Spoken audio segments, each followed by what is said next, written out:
Hello, my name is Liam. I'm an undergraduate student at the Gina Cody School of Engineering and Computer Science at Concordia University.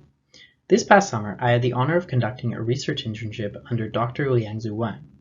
The focus of our research was on the assessment and mitigation of summertime overheating conditions in vulnerable buildings of urban agglomerations.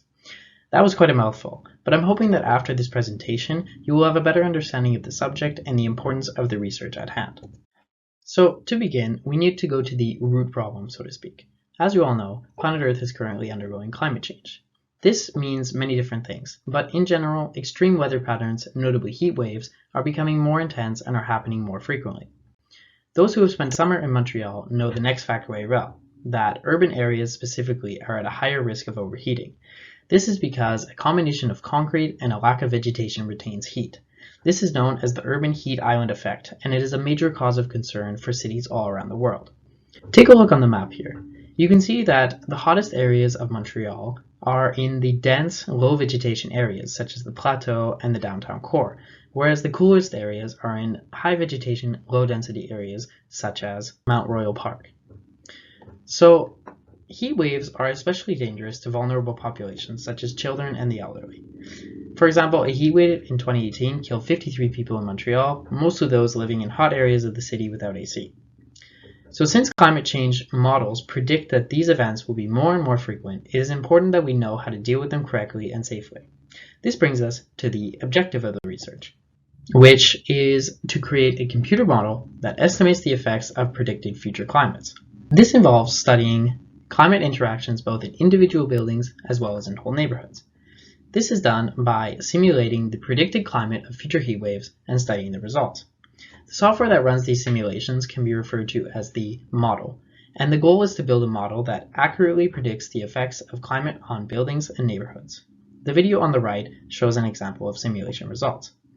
So a model like this allows for comparing and contrasting of these environments. For example, if one hospital is very good at maintaining comfortable temperatures, then a hotter hospital could look to this cooler hospital and apply some of their strategies in their wards. This is very helpful with the ultimate goal, which is to develop mitigation strategies for these future heat waves. So how exactly does one build an accurate model? First, the model is built by using data that we already have. This is done with field monitoring, meaning that climate data is collected from buildings, both inside and outside. In the context of this study, the buildings chosen included schools, hospitals, and long-term care homes. Next, once all the data has been collected, it is usually not clean, meaning that it needs to be organized and filtered before it can be used, also known as data processing. So when the data is ready, simulations can be conducted. We want to study the effects on the chosen building specifically, so 3D models are generated for each one. With the weather data ready and the 3D geometry built, the simulation can be run. The idea is to run several different weather periods for each building. During my internship, I was able to participate in all 3 steps of the process. So to begin, we start with the field monitoring. As we are studying both inside and outside of the buildings, the field monitoring was broken up into 2 parts. First, in the buildings, small indoor sensors were installed in some of the rooms. You can see an example of the sensor right here. These sensors collect data on temperature, humidity, and CO2 levels. We tried to install them in the hottest rooms of the buildings, which were usually those on the top floor with south-facing windows, meaning that they receive the most sun. Next, for the outdoor monitoring, we had weather stations installed on the roofs of buildings. You can see an example of one right here. These are 3 meters tall, and they collect all relevant weather data, meaning temperature, humidity, solar radiation, wind speed and direction, and of course rain. So during my internship, I was mostly working with weather stations, which you can see here.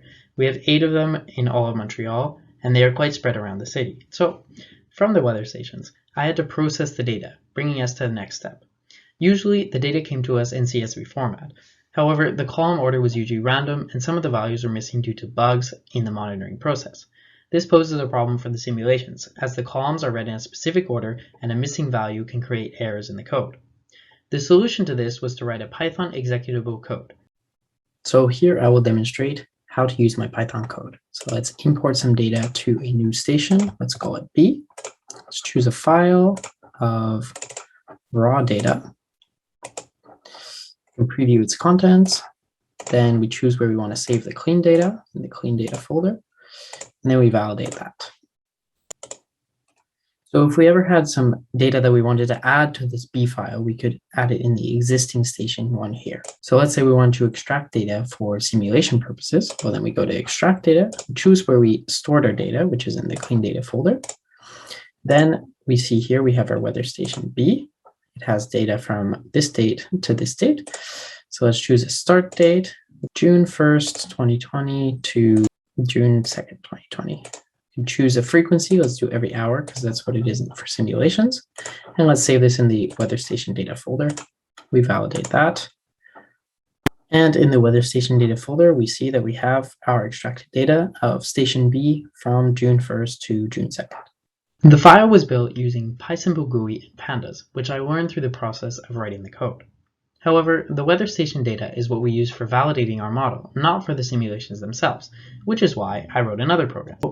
For the simulations, we use data from the airport because since there are no buildings around this large area, we can say that it is neutral data. So the Environment Canada data is in a completely different format than what the simulation needs. So I wrote another Python program to generate the simulation data files. As it's shown on the left here, it's a simple code that takes the Environment Canada CSV file as an input, as well as the start and end dates and times of the simulation period. Two files are generated. This is because the simulation needs to know the initial conditions of the building. This is done with a mini simulation that takes in the data 6 hours before the simulation period, as you can see here, and then finally by simulating the actual simulation period, which is this data on the top right here. So once the data is prepared, we can move on to the simulations themselves. So, as I said, each simulation needs a geometry and the simulation weather data. The geometry consists of a 3D model of the buildings around the weather station, a domain file, a building information file, and a mesh file. The first three are generated on Concordia's City FFT website database, which has a 3D model of all of Montreal. Then the mesh file is generated using a different software. So as you can see here, for each of the weather stations, I generated a 3D model. Each model needs not only the building on which we have the weather station, but also the buildings in an area around it. The size of each area depends on the height of the buildings. If there are taller buildings, a larger area is required. So here are the first 5 models, and here are the last 3. So each 3D model is given a domain and a mesh distribution. The domain is basically the area to be simulated. Typically, the domain leaves a gap between the boundaries and the 3D model to simulate the weather arriving into the space before interacting with the 3D model. You can see this in the image on the right. We have the geometry in the middle here and large gaps around, letting the weather arrive here before it interacts with the 3D model. Next, the mesh is basically how you divide up your domain. The whole area is divided into rectangular prisms of variable size. The simulation will then calculate the effects on each rectangular prism individually, as well as how the prisms interact with each other.